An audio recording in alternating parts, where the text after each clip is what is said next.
Share my screen.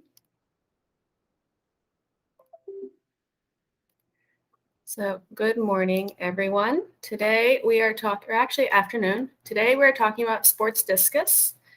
And just a reminder that this Lunch and Learn is being recorded. By continuing to be in the workshop, you are consenting to being recorded. And recordings are available at our PCOM Library YouTube channel.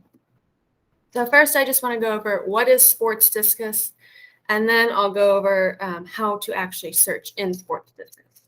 So SPORTDiscus it calls itself the definitive database for sports and sports medicine research. So you can get sports medicine research in other databases, but this one is specifically for sports medicine. So it's really wonderful in that regard.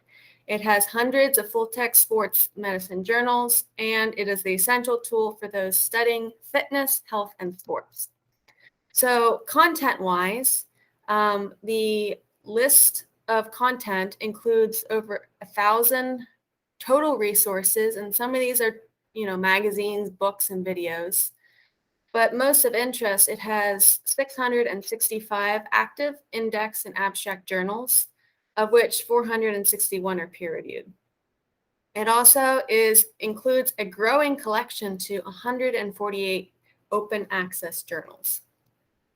Specifically, what does it cover? As you can read, it covers everything from athletic training to physical education and physical therapy, sports injuries and rehabilitation, nutrition, health education, occupational health, and safety. So it's a really great database if you're looking for any of these resources. So I'm going to go ahead and demo this resource.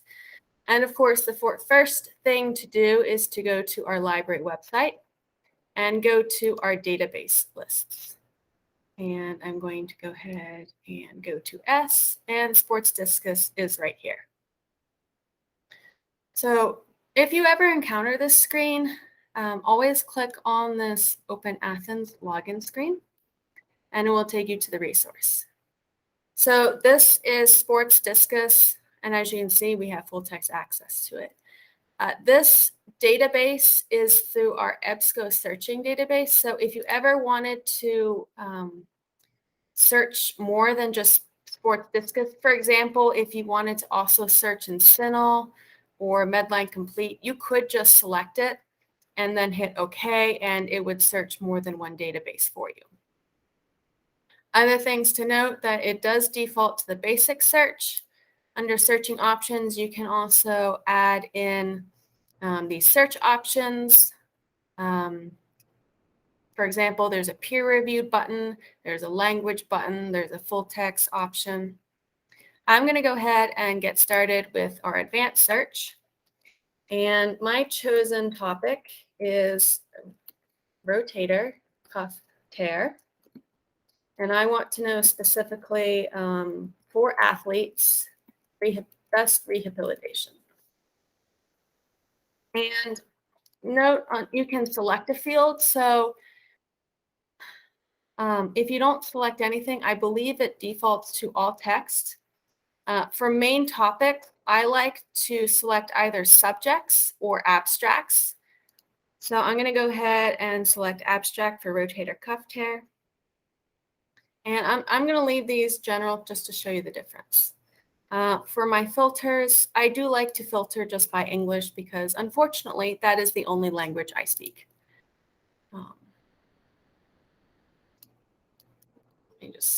I see what the difference is. So I put quotation marks around rotator cuff tear.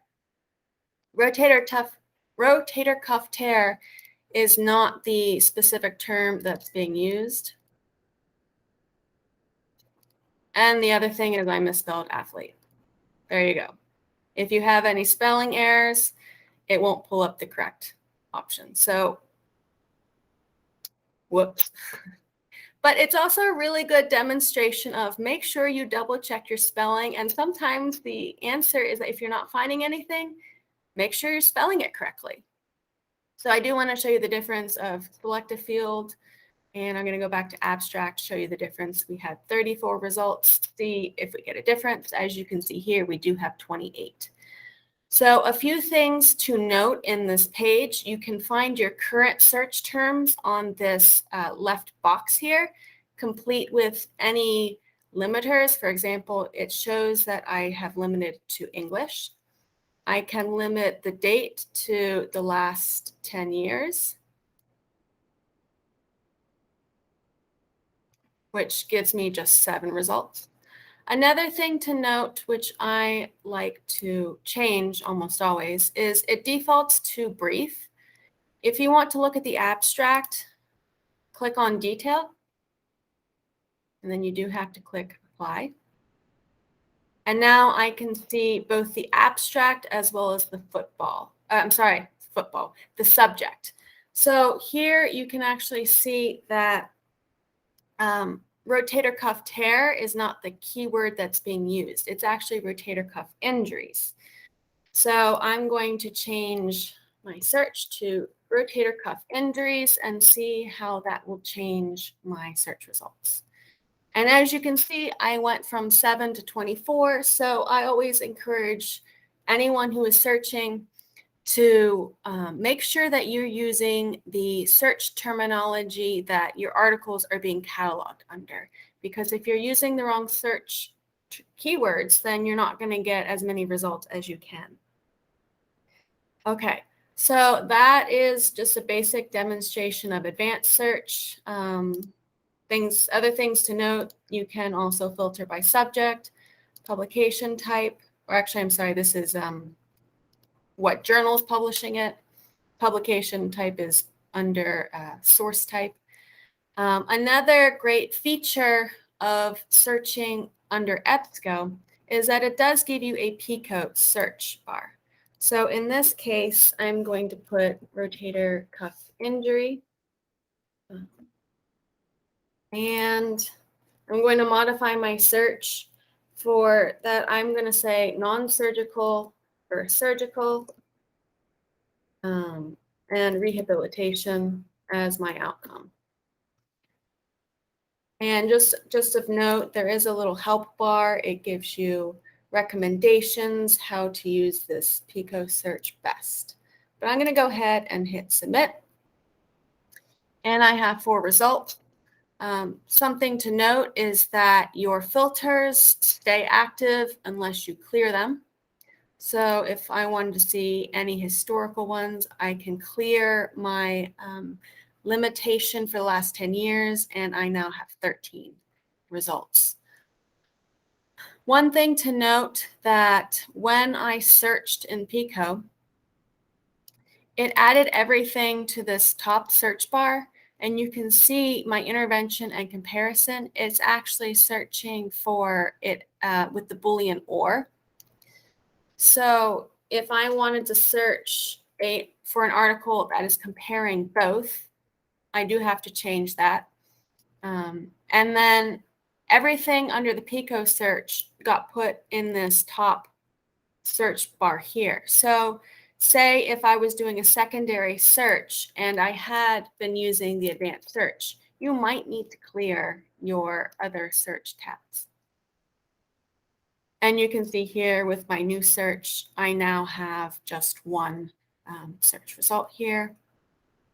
Other things I want to point out is that if you are keeping track of what you're searching very precisely because you're doing a literature review or you just want to keep track because you don't want to replicate searches, you do have access to the search history button here, which is great. I will say if I were to close this out, it only keeps track of your active searches in your current window. So I advise saving this search before you leave, and you can either print it, you can retrieve searches that you have saved. Actually, let me just go ahead and save this because I don't think I've actually saved any yet. So I'm saving this, and I'm just going to say rotator cuff injuries rehab. And as you can see here, you have the option of saving as a permanent, temporary. And if you wanted to create an alert, this is always a great feature if you're doing a literature review. It allows you to create your optimal search. It allows you to, instead of having to search once a week, for example, anytime a new article is published that would fall under your desired research parameters, it will send you an email.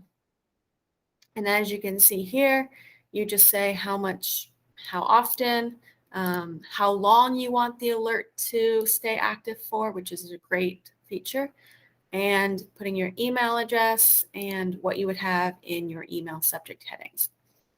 And I'm just going to go ahead and put mine in so we have the example of it. Okay, so I now have an alert for this specific search. So overall, I would say that SPORTDiscus, it's a fairly easy database to be searching in. The real advantage of it is just the journal that it gets access to, because again, it covers all of these subjects, which are really wonderful. I'm going to go ahead and stop sharing. Does anyone have any questions about how to best use this database? I have a question, Megan. This is Teresa Pierce. Do all of the databases that you guys use have that alert feature, or is this just a SPORTDiscus feature? Most of them do have it. Now, they're all set up differently. Okay. For example, PubMed's is going to be different than CINAHL's. Actually, CINAHL's and SPORTDiscus are going to be the same because they're both through EBSCO. But almost every database has the ability to set up an alert. So you have to set up the alert in each database. There's not like a blanket way to do that. I did actually see that with the EBSCO ones, so any database that you're searching through EBSCO, I think you can set up together. So for example, CINAHL Plus and SPORTDiscus, you could set up at the same time. But besides that, yes, you would have to set them up separately. Okay, thank you. You're welcome. Any other questions? That's fine if there's no question. Oh, I'm sorry. Go ahead, Dr. Perry. More just follow up, but just curious, when did this database get created? Is it been around a while, and we just got access to it, or is it like hot off the market? I don't know when it was created. I believe we got access to it about a month ago.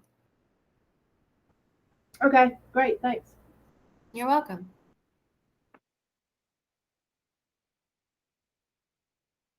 Okay, well, if there are no further questions, I will go ahead and stop the recording.